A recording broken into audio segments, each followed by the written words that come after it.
Peace, beautiful people, it is I, Shogun Kaye, back like broad straps and 4 flats on a Cadillac. Sheesh, I'm here with it, back with another video. Y'all know what time it is. We doing these reaction videos. I'm keeping them bumping and pumping and grooving and smoothing and all that stuff in between.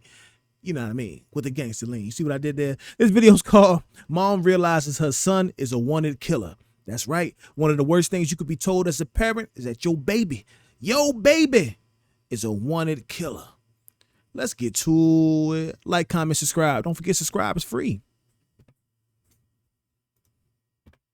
Hey. Can you hear me? Yes. Come on, man. Come on. This teenager was shot multiple times just minutes ago. The wounds on his body were so severe that officers could barely look. But what they didn't know yet was that this scene marked the beginning of something much darker. I just wanted to inform you that medical did everything that they could, and your son Amelia is dead. No. I'm very sorry for your loss, man. But what no one saw coming was that weeks later, another mother would be called into a room not to mourn a victim, but to discover her son was a wanted killer. I wanted to see if there was an explanation. Walked him down. That's crazy. As to why your son shot somebody else. What? Yeah, My son? your son. At 8:10 p.m. on June 2nd, 2024, the Grand Rapids Police Department received Grand Rapids, it's in Detroit. Not Detroit. Yeah.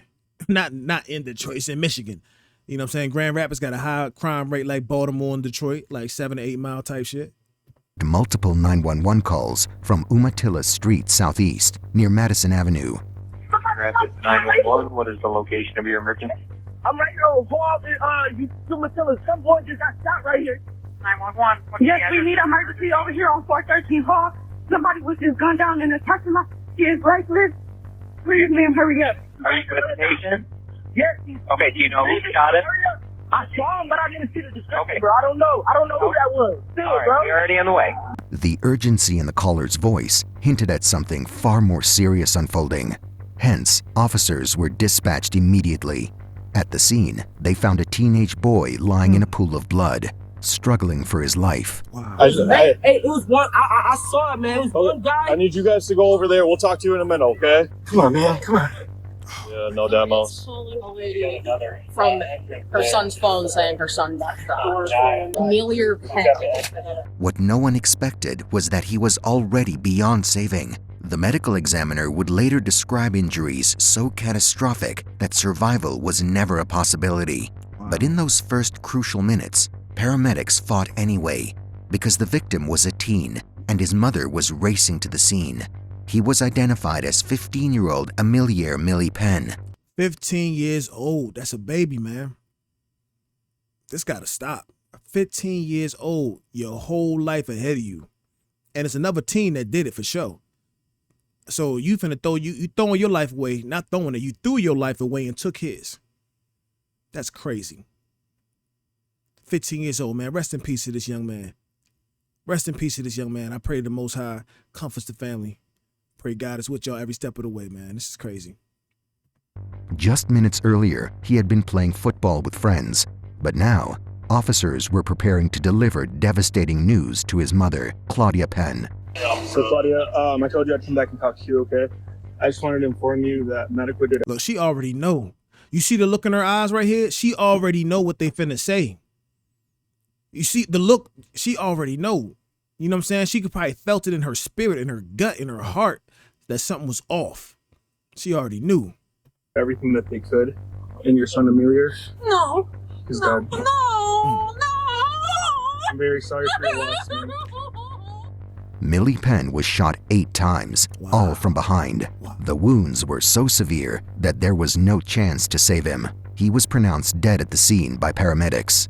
This wasn't a random act of violence, it was personal. Yeah, I was about to say that. 8 shots is personal, especially if they off in the back. That means you gunned him down and you wanted to make sure he ain't make it up out of there. It wasn't a quick little argument and a shootout happened. You might have shot in his direction or shot him. He took off. You took off running. No. You chased him down and filled him with bullets to make sure he ain't get back up. Is your son 16, 15? 15. Your son's 15 years old, so it's your child, okay? We're going to do everything humanly possible to find the person that hurt him. Okay? We will do everything humanly possible. In the chaos of that moment, investigators had no idea that they were about to uncover a web of teenage violence. But in a neighborhood where witnesses rarely came forward, detectives already knew this case wouldn't be easy. So far, no witnesses have come forward to say what they saw. And that's due to the trust issues. But when I talked to Millie's mom and I told her we're grieving with her and that we will not forget, and I meant it 100%, we're gonna find his killer. It was time to review the body cam footage again, searching for anything they might have missed. I saw it, man. One guy. I need you guys to go over there. We'll talk to you in a minute, okay? In the immediate aftermath, potential witnesses were pushed back as officers focused on saving Milli Penn's life. It was the right call, but in doing so, they overlooked a voice that could have changed everything. Him right there. He told him he saw him. I would have had him stand by right there. I would have immediately sent the officer with a free hand to go talk to him if I was a cop. You feel me? He's telling you, I saw what happened. I know who did it. And he's coming straight forward, raising his hand. Look at me. I got the information you need. By the time the police realized their mistakes, the witness had disappeared back into the community. Finding him again would require detective work almost as complex as solving the murder itself. The number one thing that you are doing there is to try to save this child's life. And watching that body-worn camera, I wanted to hear that story so bad. But the truth is, those officers have a job to do, and I don't fault them at all for telling that young man to get back. Unfortunately, that means we may have missed a critical opportunity to hear what that witness saw. That missed opportunity only added pressure as the investigation took on a new urgency. Now pinned their hopes on tracking Milli Penn's phone data. Phone guys, they were able to map him where he went. So he leaves the house on Baxter, he goes to Henry, to Watkins, to Union, to Umatilla. So we need to probably go out and see what we have for cameras in that direction. People are fearful that if they participate and cooperate with an investigation, they don't want to be targeted themselves. Witnesses are leery to come forward, but we assumed that we would have some Ring doorbell home security footage. We wanted to get our hands on that. Detectives canvassed the area, looking for security cameras, doorbell footage, anything that could identify the killer. See, if y'all don't know, people that do know, everybody know no snitching. We know that. That's a big thing in the hood. It's not just because you don't want to be called a rat. It's because you don't want your family targeted for you saying something. You know what I'm saying? So the fact that this young boy jumped out there and was like, yo, I saw who did it, you know what I'm saying, and was willing to talk to police, that says a lot. He may have known this person who got shot, the victim. He may have known him personally. It might have been a friend of his, somebody he knew, a buddy, but you don't really see that too often. Most of the times the streets is quiet, but the streets is always talking. And eventually some people start to come forward because of grief, feeling guilty, feeling bad for their family members. And some people typically come and anonymously, you feel me, call the police, let them know what they saw, or tip them off to somebody they should be looking at, a prime suspect and whatnot. But yeah, man, the no snitching code thing runs deep. And it's not always an ego thing or just I'm a street dude, so I'm not snitching it. Sometimes it's like if they say something, they're afraid their mom might be killed, their brother, sister, cousin, grandparents. They're afraid for them if they come forward and say something, because the truth is the police not going to defend them. You're going to take their statements and all that, and you're going to make them come to the police office, do a statement. If anybody identifies them going to the police office or seen with the cops and somebody get picked up, their whole family is now targeted. And the cops can't be everywhere at one time. You feel me? You can't protect the entire family. But when people want to get you, if they can't get you, they're going to get who's next to you or who's close to you. And also, another side note, these Ring cameras, they're starting to use them like CCTV out there in the UK.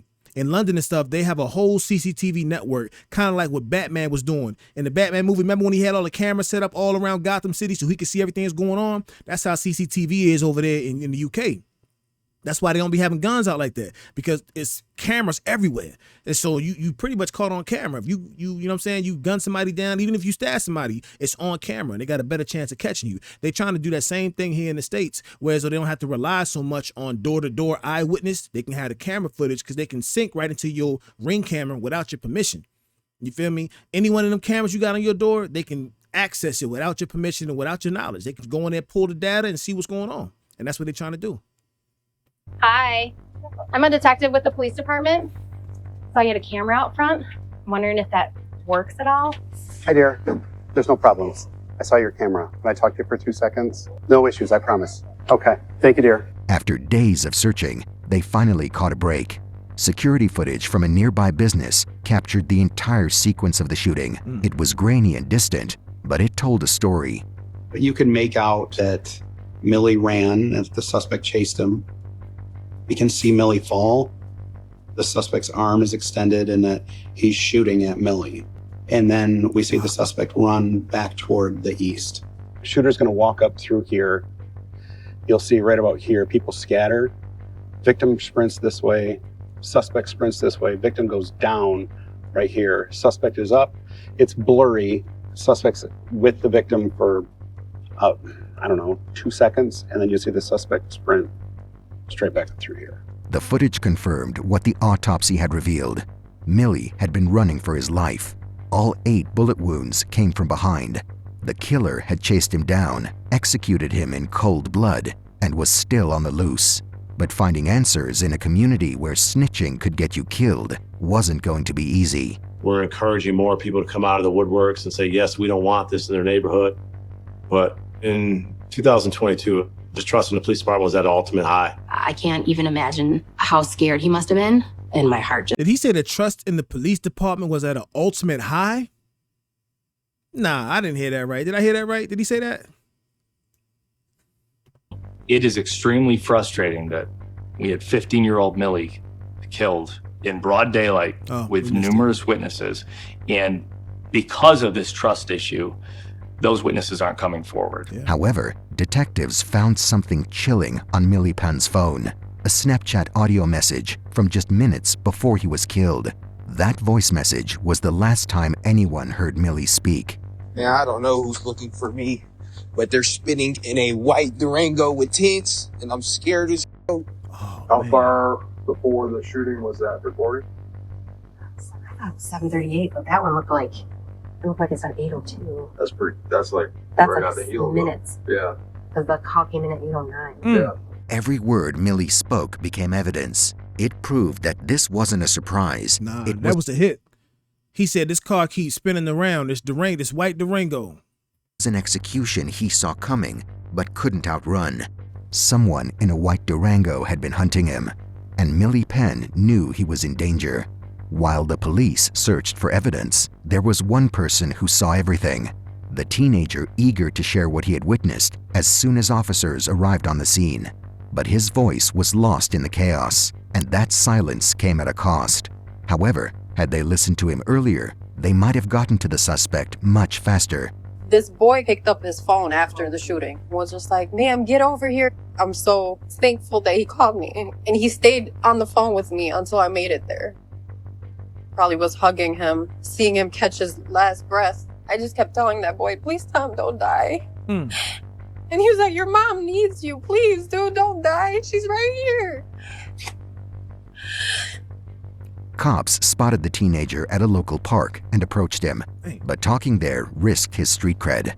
People might label him a snitch, and police contact could put him in danger. To ease the tension, officers offered him a right to talk in private. How are you? I'm Detective Leonard. What do you want to do? You want a hug? Hey, we need to holler at you about what happened last Sunday. You probably don't want to do that here. Can you jump in the car? And if you want, we can even have Porter pretend like he's arresting you. But we need like a 10-minute conversation, and I doubt you want to do that right here. So why are you going to do all that and then not blur his why didn't y'all blur out? Or you know what? I can't say why you ain't blurred out, because I think you allowed to grab the cam footage, officers' chest cam footage. You can grab that yourself and download it. I think it's like public, unless it's like marked off as private or something. It's like public, what is it called? It belongs to the public. Unless in the court they say that you can't access it. I forgot what it's called. It's a term they use for it. But I was going to ask why they ain't, bleep my man face out here. You worried about him catching some kind of retaliation for talking, and you going to just straight put him on here. We just want to talk to you about, you're not in any trouble. Hey, I might got to go through, edit him, and block out his face. I might have to do that. But what I'm saying is, do you want him to handcuff you like you're getting arrested? That way. No. Tell me what they think. Oh, okay. All right, hop in the car. We'll meet you at headquarters, okay? There you go. He seemed indifferent to what others thought and appeared eager to lend a hand. But the real question was whether he would tell the truth or back out to protect himself. Well, you know why we want to talk to you, right? About the situation that happened over at mom's house. On Umatilla. Yeah. So we saw you on video, right? Can you kind of walk us through what happened? It was so light that it sounded like a firework. And once we turned, we saw a boy running away from the other little boy that was laying down. It was just like a black hoodie just running away. I ran up and I had to grab my phone. That's when I called the police. And so you called 911? Yeah. Really all I saw was a black hoodie. Honestly, I feel like the kids that stay in that apartment that's on Umatilla, you know, the farthest to the right, you know the townhouses. Yep. I feel like they know something, if anything. Thank you for coming in and talking to us. Yeah, we very much appreciate it. The interview yielded some information, but his description remained frustratingly vague. Just a teenager in a black hoodie. Detectives quickly understood that they were dealing with someone caught between wanting to help and needing to survive. Too much detail could mark him as a snitch. Too little detail meant a killer walks free. So he gave them just enough to help, but not enough to get killed. That ain't true neither. In the hood, just doing that much, talking, you ain't have to solely identify, but feeding the cops information, they're gonna call you a snitch. Just feed them information. He should have took the option to get arrested, Joe. You should have been like, nah, I don't know. An argument ensued, you feel me? I ain't got to do da-da-da-da. Shit, he put on a show. Mace his ass. Mace me down.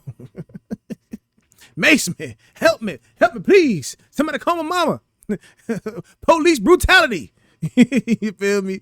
He could have did all that, bro. But nah, he don't care, though. He like, man, F what they think, F how they feel. This is what happened. But then when he get there, he's not really telling everything. But once you done that, bro, you've already put yourself in harm's way. You put your family in harm's way because you willingly got into a police car. And I know somebody seen that outside in broad daylight. So I don't know. That's risky, bro. With no new leads, the family was left to grieve as Milli Penn was laid to rest just 1 week after his death. Then, when all hope seemed lost, a call came in from Milli Penn's father, Cardier Penn. A call that would change everything. Hey, Tony. What's good? Millie's friends, they hold respect for me because, you know, I'm his dad, and some just felt comfortable with reaching out to me, and they just kept saying a kid named CP shot him. 16-year-old CP, or Cardier Pascal, was the person Corey suspected had killed his son. Cardier was an aspiring rapper from Southeast Grand Rapids, but his music was more than just art. They were filled with violence and threats. Was he just a teenager talking tough, or was he actually ready to act on it? However, all detectives had was hearsay, which was not nearly enough to make an arrest, let alone build a case that would hold up in court. I check on YouTube, and CP fits the bill. He is a teenager. His physical description matches. As an investigator, though, I have to remove that confirmation bias and tell myself, just because I have this name doesn't mean this is the suspect. There's nothing substantiated. We have no fingerprints. We have no DNA. We have literally no smoking gun. While investigators scrambled to gather evidence against their prime suspect, another call came in from Milli Penn's father, Corey. He sounded even more distressed, his voice laced with panic and desperation. Hey, Corey, what's up? Oh my God, my hand is bleeding so bad, but I'm gonna call this because I'm sorry. I'm sorry. Why is your hand bleeding, Corey? Because I was punching. Okay, all right. In the house. Okay, that's fine. The only case I'm working right now is your son. That's it. Okay. Everything we're doing is for Millie, okay? Yeah, I hate the fact that his name is CP because that's what my nickname is. Everybody call me that. That's what my son's last words. Oh man, I wouldn't cover my baby. It's just every village, you know. I know, Corey. I know.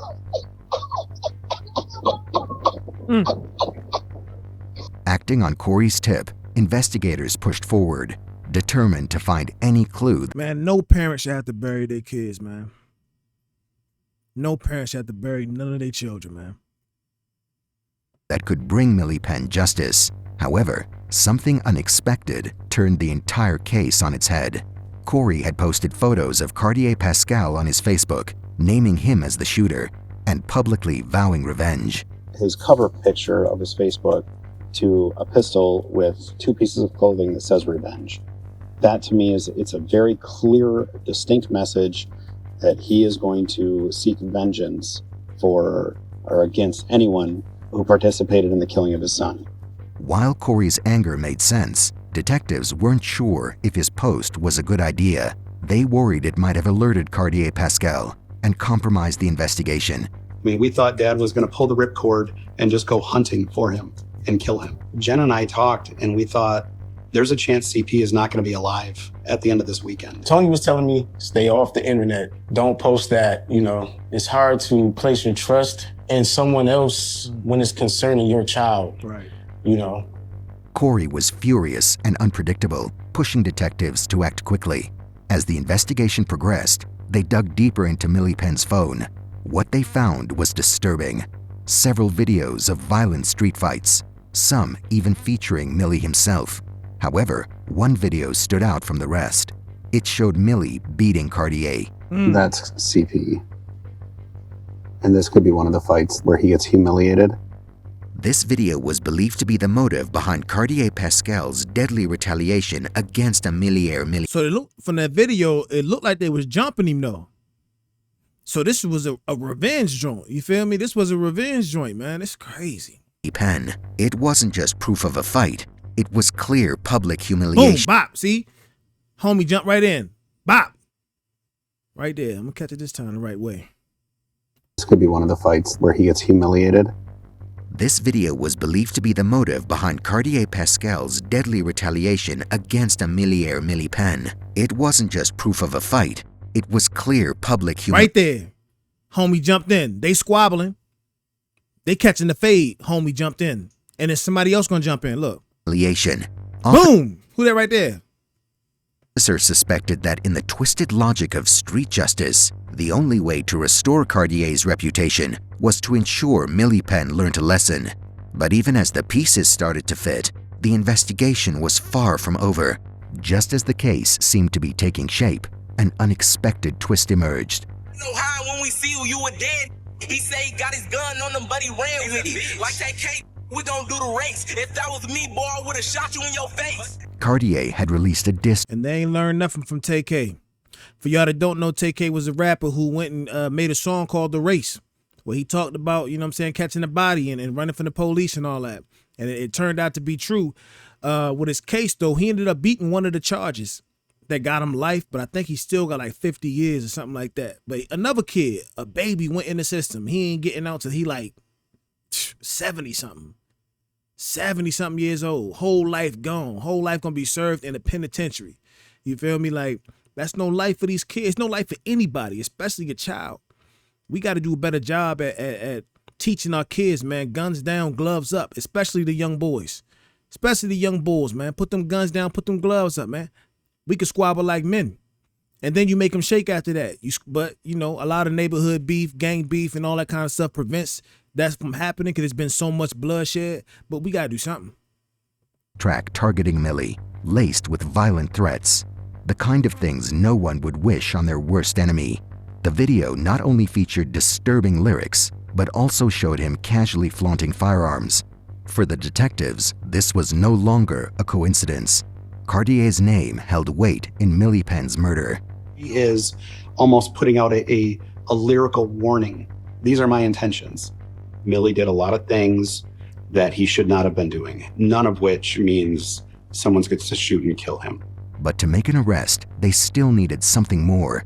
A credible witness who had seen Cardier near the scene, or doing something that tied him directly to the crime. Exactly 6 weeks later, just as the trail was growing cold, a potential witness finally stepped forward, and with him, a renewed wave of hope emerged. Hi. Hi. Last year, some boys jumped Milli. And Milli, jumped them when they think them one-on-one. They jumped him. Okay, who's him? Whoever CP is. So you've heard the name CP? Yeah. Just gonna ask you flat out. Was CP the shooter? Okay. Though the man's contribution to the case was minimal, Cardier's name resurfaced, keeping the suspicion firmly alive. In the following days, an anonymous tip came in, a screenshot of a Snapchat conversation between the sender and Cardier. But since the tipster refused to come forward as a witness, detectives still had no grounds to secure a search warrant against Cardier. Even so, they were now more certain than ever that they were headed in the right direction. The investigation was still in full swing when something incriminating suddenly occurred. On September 1st, 2024, another shooting rocked Grand Rapids, Michigan. A victim was ambushed and shot multiple times outside a convenience store. What made it even more chilling was the presence of the victim's mother. She had been nearby at the time, barely escaping the gunfire herself.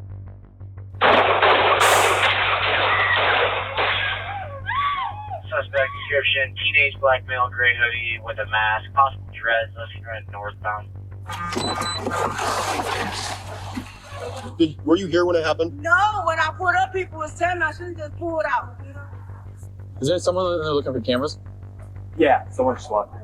Detectives rushed to the scene and began a thorough investigation into the shooting. They obtained CCTV footage from around the liquor store and examined it closely, only to uncover something disturbingly unexpected. The victim arrived in this car. The mom's still sitting in the car. The victim walks out of the store. The shooting unfolded in a way strikingly similar to how Milli Penn had been shot, chased, then fired upon, and the shooter fled the scene. To the detective's shock, the man captured in the CCTV footage closely resembled Cardier Pascal. That is 100%. Wow. It's Cardier Pascal. His presence was undeniable, but the identification was still unconfirmed. He needs to be arrested. See, this shit just don't stop, yo. It don't stop. Body for body. You know what I'm saying? Well, listen, man, we got to be more aware of what's going on, man. You listen to when your kids is talking about body for body, check the scoreboard, all that type shit. This is what it's talking about right here. You take one of ours, we're going to take one of yours. You take one of ours, we're going to take one of yours. And it's like a never-ending cycle. You feel me? Crazy. Needs to be in custody. We cannot sit back and allow this to happen again. The victim of the liquor store shooting miraculously survived the attack and was called in to identify the shooter. However, his memory of the shooter's face was vague, and he could not make a positive identification. Despite the victim's uncertainty, detectives were convinced it was Cartier. The hairstyle, shoes, and distinctive glasses from his rap videos matched perfectly with the individual seen in the CCTV footage. So then I went to his Instagram. Same glasses, same hair, same forehead, same complexion, same build, same height, same shoes. That is so clearly him. So he trying to catch two bodies out here. Hey man, listen. I don't play with these YNs out here. You feel me? I don't play around with them. I got a family to protect. I don't play around with them. I don't want no smoke, but I'll protect my family by any means. I don't want no smoke. These young kids don't think about nothing. He already caught a body. Now he finna catch a second body. Now I'm wondering who this victim is. I hope it's not old boy that we saw earlier that was in there, you feel me, in the beginning of the tape. The first witness that came forward. I hope it's not him. It was clear that Cartier was far too dangerous to be roaming the streets. He posed a serious threat to those around him, and his presence likely intimidated potential witnesses into silence. With solid evidence, including confirmation that it was Cartier in the CCTV footage, the detectives obtained a formal search warrant and headed to his location. However, a large police force was needed, as Cartier was believed to be heavily armed and dangerous. Police with a search warrant, step away from the... I don't think he gonna have nothing in there. Once that happened like that, he know he hot. He probably got rid of all the guns, everything that's in that house probably gone. Door!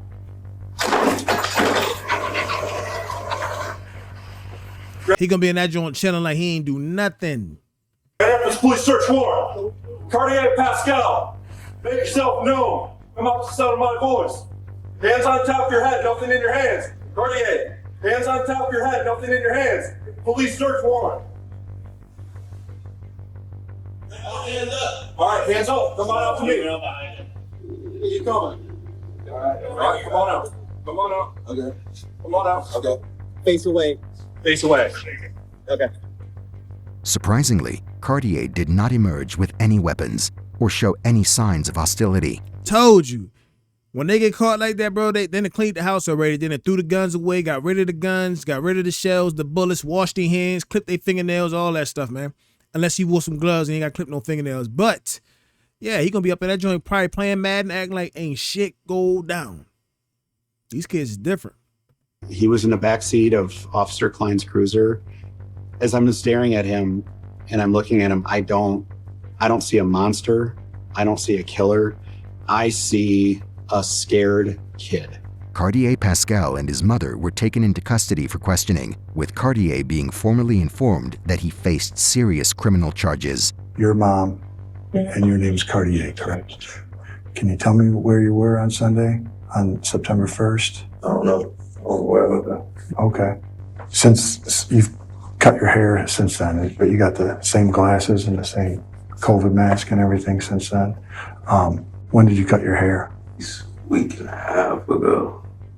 What I'm asking. So I'm just curious because what is he being charged for? I wanted to see if there was an explanation as to why your son shot somebody else. That's captured on video. What? Yeah. The entire incident is on video. The entire incident's on video. Start to finish. My son? Your son. And it was a shooting? That's a shooting, yes, ma'am. Is this person no longer here? No, they're alive. They're alive to us. And that's why I want to know, do you recognize that person? As who? We know this is your son. This is CP. This is Cardier, right? You know that to be your son, correct? Yeah, well, you're looking right at him. Yep.